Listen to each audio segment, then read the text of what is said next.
Yes, hello everyone. Welcome to the big preview. We've got the whiteboard behind us, Liverpool team on there. We'll also be looking at Newcastle's team as well as we build up to one of the most anticipated games. In fact, it is so far this season, whereas Newcastle United take on Liverpool on Monday night.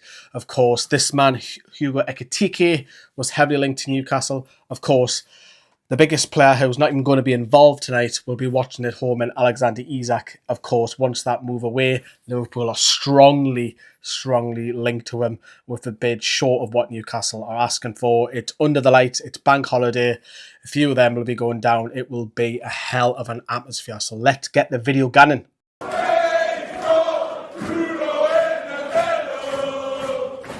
Yes, welcome back everybody. We'll be getting up a close-up on that in just a moment, but a quick mention of our sponsor today, which is Nord's new SIM, which is called Saily eSIM. Now, let me tell you all about it. Now, with our exclusive offer, because you can't get it directly from the website, which is choose from several affordable eSIM data plans in over 200 destinations.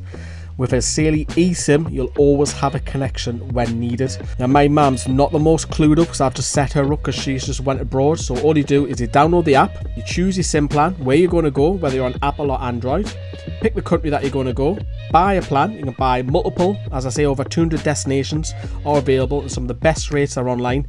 If you purchase an eSIM plan on the Saily website, you'll need to download the Saily app and then you install the eSIM. So I've done it for my mum. She's in Spain at the moment, so she's loving it. So it's the first time she's ever used an eSIM, so keep her costs down, and she's not having a massive bill for a mobile company because I've set her up on the Saily SIM and she's got 15% discount for us as well. So why Saily? So again, global regional plans, you can save time, avoid scams, protect privacy, save mobile data, compatible, 24-hour support. You can get a full refund if your eSIM isn't compatible, affordable prices, and you only download it once. So there you go. One eSIM supports all the destinations that you might be going to. So download it and remember, get our exclusive offer. And you can also have a look at the link in the description and also it's on screen. So let's go forward then. Let's bring the camera forward and we'll talk about Liverpool first. Right, everyone. So here we go. Here's the Liverpool lineup. I've got Alisson, Kirkes on the left, Van Dijk, Konate, Szoboszlai right back. We'll come back to that in a minute. Gravenberch returns, McAllister, Wirtz, Gakpo on the left, Ekitike up top, and you've got Mo Salah. So the first thing I want to do is highlight Gravenberch because he's coming back from suspension and Liverpool have looked a little bit shaky defensively, and I think he can protect the likes of Van Dijk and Konate. I think he is so important, and I think he's actually probably still underrated, to be honest with you. So I think he's really important coming back for Liverpool, especially if we've got a runner or Anthony Gordon wants to drop deep. Gravenberch may have to pick him up rather than defenders. I love Florian Wirtz. I said this before he got the move to Liverpool. This kid, yes, he costs a lot of money, but this kid will light up the Premier League. He's already done that so far in the early couple of games, the Charity Shield and the first opening game of the season. Wirtz can also play on the left, so that if it all depends what happens over here at right back for me, because Wirtz could also go a left wing and replace Gakpo, assuming Szoboszlai comes into midfield, because Arne Slot has said that there is a problem at right back with Conor Bradley only just coming back and training. I think he's training on his own. And of course, they've got an injury for Pring Pong. I think he's done his hamstring or something. And they can't play Joe Gomez, who played, I think, 20 minutes last time out against Bournemouth. So you could put Gomez there, but it won't last the game. What I'm expecting is it'll either be Endo or Szoboszlai. I think Szoboszlai will start, and then later in the game, I think Szoboszlai will be put in the midfield, and Joe Gomez will come on in the second half to get a few more minutes. I think that's what will happen. But for me, this is where you've got to target. This is what I think where Newcastle need to get a lot of joy, because Mo Salah doesn't want to be tracking back. He wants to be going this way. He wants to be coming in, scoring goals, setting up chances for Ekitike. He doesn't want to be running back. So for me, this is a great opportunity for Newcastle. We'll have a look at Newcastle's lineup at the moment, but that is a great opportunity for Newcastle to get in defensively. I think we've got to look at their right-hand side, our left side for me. Also, early doors for Kirk as defensively. Again, didn't look too brilliant, but it is early days for him. He's only just signed, but going forward, he will bomb on. We know that Liverpool fullbacks do both like to bomb up and down. So there can be a little bit of joy. I think the communication, will be Dan Burn and Fabian Schär defence. Ekitike started the season off fantastically well. We've just got to watch out for his movement as well. So there's a lot, and obviously we haven't even talked about McAllister as well. Liverpool are absolutely lightning going forward. They're a massive, massive threat.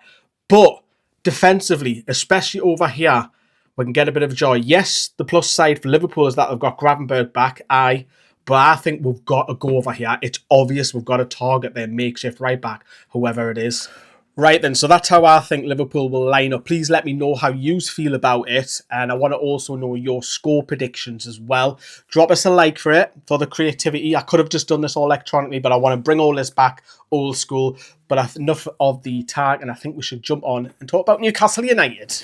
Right, here we go then. So we've got Newcastle's lineup. I think you'll go unchanged. I was humming and hawing about Alanga for Murphy, but I think he will go with the same side that defensively were absolutely fantastic against Aston Villa. Lewis Hall is probably one game short of coming back. I think he'll be back for the Leeds game. I think he starts against Leeds, Lewis Hall. He didn't feature in the under-21s game I was at the other night, so I think it'll be Livramento left back. Hall will probably start the next game. Trippier over on the right-hand side. Sherburn and, of course, Pope and goal. Midfield three of Tonali, Gomes and Joe Linton. However, we now have the option of Jacob Ramsey coming off the bench a little bit later to make his debut. Harvey Barnes on the left. Over on the right, Alanga. Like I say, I was humming and hawing about Murphy here. I'd have asked something. I'm so 50-50 on it, but I've gone with Alanga. I was so 50 because I thought Murphy... I don't know. And Anthony Gordon up top. Now, as I've touched upon with Liverpool defensively, so their right-hand side is where we need to get a bit of joy from Harvey Barnes and Tino Livramento. On the ball, Livramento we know will get forward. Harvey Barnes, well, we know that he likes to come in and take a shot on. And I didn't mind that of Barnes. I know he gets a lot of criticism. Look, he was poor against Aston Villa. But I like the fact that he will try to get a shot off. And I like that. He's not afraid. Livramento, of course, will come down and help him. The two guys, of course, Joe Linton and Bruno Gomes, just look, I know we've joked about it, that they're going to be up for it Monday night, but don't pick up an early yellow card so early. You know that the game is going to be hyped because of the whole situation with Isak. We know that. Just be sensible. Don't pick up a yellow card. Just be calm. And obviously, Tonali with his class as well over on that side. Alanga for me, because the reason why I said 50-50, he needs a performance. He wasn't particularly great at Aston Villa. I think if he doesn't perform against Liverpool, I think Murphy will come in against Leeds. So for me, Alanga to get at Kirkes, run at him. We know that he's got pace. We know that, so run at him. But over on the other hand side, we can get Tino on the overlap with Liverpool's defensive struggles, shall we say. And of course, we don't have an out-and-out striker, which, of course, ironically, Gordon has been linked to Liverpool in the past. Obviously, he's a red through and through, which he kept quiet whilst he was at Everton. But my only issue with Gordon, look, I thought Gordon last week was the best out of these three. But he hasn't got that nous to get in the box when there's a ball out wide, just to, like a shimmy or get in front of your man or come back 2 yards. But for me, you know what you're going to get with Gordon. I think sometimes you might come a bit deep and want to play in these spells here, just in front. And that's why I think, as I say, Gravenberch would be quite crucial for Liverpool. But I think Gordon, if you allow him to chase and press, and I think, in fact, I think all will press. I think we will play the high pressing game whilst we keep these guys defensively further back. But for me, Gordon, I think you'll have not a free roll because he does need to be disciplined, but I think at times you will find him coming short. And of course, we do have an age in defence. And defensively, obviously, on that side, you're going to have more Salah. So Barnes will have to double up at times, I think, also, because we know that Salah will want to cut in. And he's one of the best players in the world, of course he is. These three were absolutely fantastic last week. In fact, all of the defence were a bit in between Shea and Burn. I think, for me, Malik Chow and Sven Botman they're going to have to wait until they get in. I think they may not even get in until, I don't know, maybe September. And obviously, we do have a lot of games. We've got the Champions League draw coming up in the next couple of days. We've got the Carabao Cup third round draw coming up in the next 2 days as well. So these two just need to carry on talking leadership, and we'll get that with Trippier as well. Anything that we can win, things like set pieces, free kicks around the box. You've got your Trippiers, you've got your Tonalis who can take your free kicks as well. Nick Pope, keep it steady. If Liverpool do play the high press, we need some options for a couple of the fullbacks just to give them some options rather than just boofing it out, because obviously Pope with his kicking is questionable. But keeping your heads, keeping your discipline for me with the midfield three. Try and get Gordon in the game as much as I can. I don't want him hovering around the box because for me he hasn't got that announced. And this is ironically, if we had Isak last game, we win that game. We were the better side against Villa, even though we're doing 0-0. So defensively, as I touch upon on that side, Alanga will help Trippier out, and Liverpool might have a bit of joy because we haven't got great pace here. But as I say, I think with Leeds next game, I think Hall comes over here and Livramento then comes back in at right back next game out. And of course, we do have the introduction of Ramsey a little bit later, who will probably play where Joe Linton is. So Ramsey could even do a job on the left-hand side for Barnes. That's an option too. So we've got a little bit of option. Obviously, you've got Murphy, a little bit different, where you'll want to deliver rather than taking on a man. So there is a couple of options on the bench. Yes, we are light. We've got Willis Sula on the bench, which doesn't fill me, with excitement, to be honest with you. Yes, he's a bit raw, but all honestly, I think Newcastle need to keep the heads, high press, stick to the basics, what we know, and I think it'll be a cracking game. Right, there you go, everyone. So hope you've liked the whiteboard. If you've not seen that before, I'm doing that every game, more or less, home and away. Sometimes away might be at a hotel, as we've seen last week was a bit all over the place, but it's raw. Some people like that.